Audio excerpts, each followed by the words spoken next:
أعوذ بالله من الشيطان الرجيم. بسم الله الرحمن الرحيم.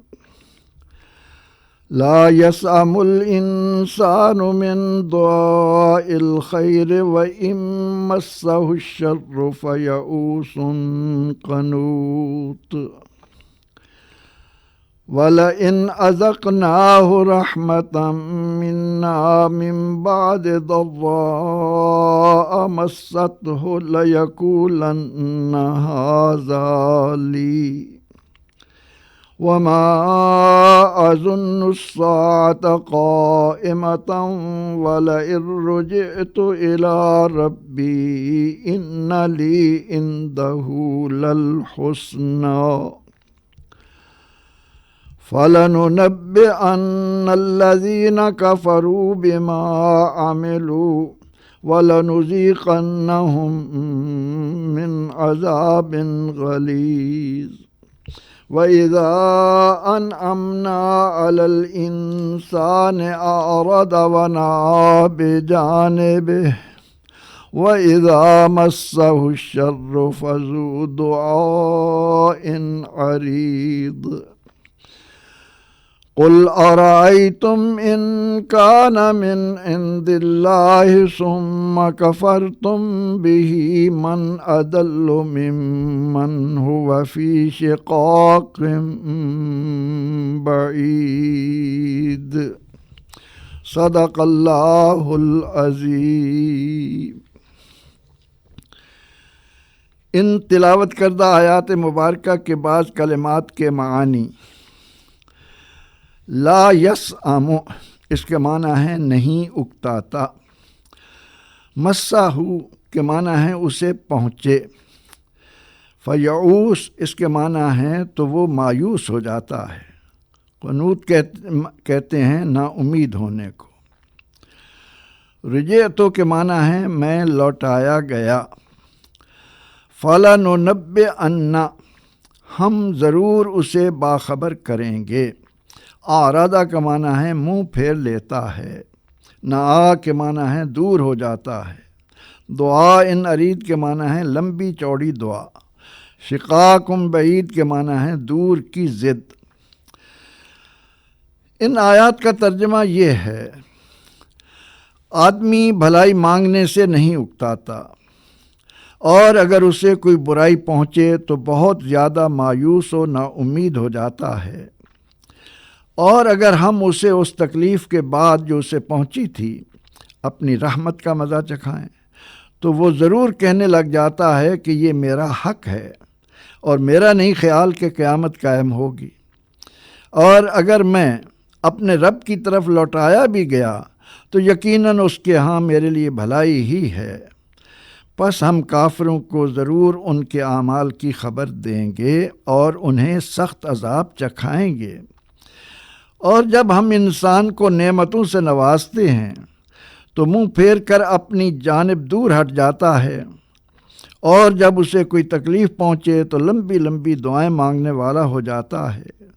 فرما دیجئے کہ تمہارا کیا خیال ہے کہ اگر یہ قرآن اللہ کی طرف سے ہو پھر تم اس کا انکار کر دو تو اس سے بڑھ کر کون گمراہ ہوگا جو دور کی ضد اور مخالفت میں مبتلا ہے. ان سے پہلے کی آیات میں یہ بات سمجھائی گئی کہ تورات میں یہود کے اختراع کردہ اعتراضات کو قرآن نے ختم کر دیا کیونکہ دونوں کو نازل ایک ہی خبیر و علیم نے کیا ہے. اب ان آیات میں بتایا جا رہا ہے کہ انسان بھلائی کو اپنی کوشش کا نتیجہ اور تکلیف کو اللہ سے منسوب کر دیتا ہے. حقیقت میں دونوں ہی اللہ کی طرف سے ہی ہوتی ہیں.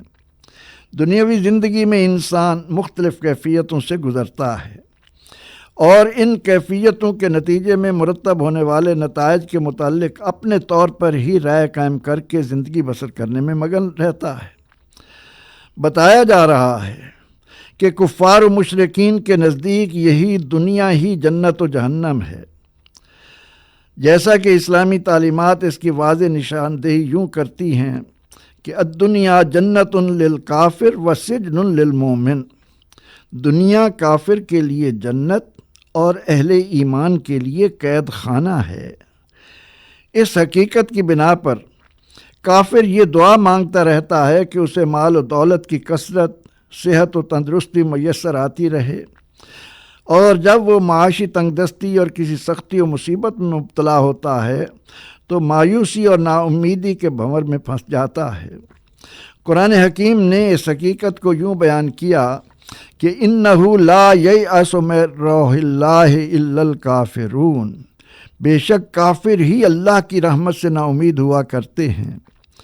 اہل ایمان کے متعلق رسول اللہ صلی اللہ علیہ وسلم نے فرمایا کہ جو گناہ گار آدمی اللہ کی رحمت کی امید رکھتا ہے وہ اس بندے سے زیادہ اللہ کی رحمت کے قریب ہوتا ہے جو بڑا عبادت گزار ہونے کے باوجود اللہ کی رحمت سے مایوس رہتا ہے، اور اللہ کا اطاعت گزار ہونے کے باوجود یہ امید نہیں رکھتا کہ اسے اللہ کی رحمت ملے گی۔ ارشاد ہوتا ہے کہ جب ہم کسی بندے کو مصائب و آلام کے بعد اپنی رحمت سے نوازیں، اس پر کرم کی برسات ہو، تو وہ یہ کہنے لگ جاتا ہے کہ یہ تو خالصتاً میرا حق ہی تھا جو مجھے ملا ہے، میرے اعمال ہی ایسے تھے کہ میں ان نواز شاہ سے نوازا جاتا، اور میں یقین سے کہتا ہوں کہ قیامت قائم ہوگی نہیں، اور اگر بالفرض مسلمانوں کے بقول قیامت قائم ہوئی اور میں اپنے رب کی طرف لوٹایا بھی گیا تو ضرور میرے لیے وہاں بھی دنیا کی نعمتوں کی طرح رہا تو مسرت کا سامان ہوگا۔ اللہ تعالیٰ فرماتا ہے کہ اس طرح کی ذہنیت کے لوگ کس خام خیالی میں مبتلا ہیں۔ جو لوگ دنیا میں فاسد عقائد اور برے چال چلن والے ہیں وہ جان لیں کہ قیامت میں لوگوں کو ان کے عقائد و اعمال کے مطابق جزا و سزا کے عمل سے لازماً گزرنا ہوگا۔ قیامت نام ہی انصاف کے ظہور کے دن کا ہے۔ وَلَتُسْأَلُنَّ يَوْمَئِذٍ عَنِ النَّعِيمِ، اس روز انسان ایک ایک نعمت کے متعلق جواب دہ ہوگا۔ فَمَن يَعْمَلْ مِثْقَالَ ذَرَّةٍ خَيْرٍ يَرَهُ وَمَن يَعْمَلْ مِثْقَالَ ذَرَّةٍ شَرٍّ يَرَهُ، ہر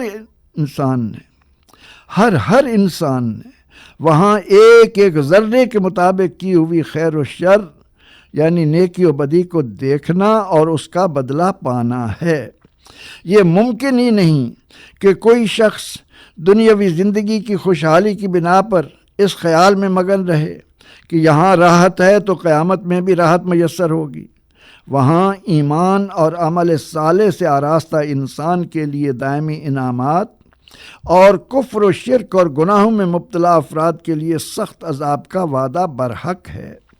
بتا دیا گیا کہ دنیا میں جب کسی کافر پر رب کے احسانات ہوتے ہیں تو وہ شکر ادا کرنے کی بجائے ان نعمتوں پر اترانے لگتا ہے اور نعمتیں عطا کرنے والے کو بھول جاتا ہے، متکبرانہ انداز زیست اختیار کرتا ہے، یقین کر بیٹھتا ہے کہ اسے جو کچھ مل رہا ہے وہ اس کا حق تھا۔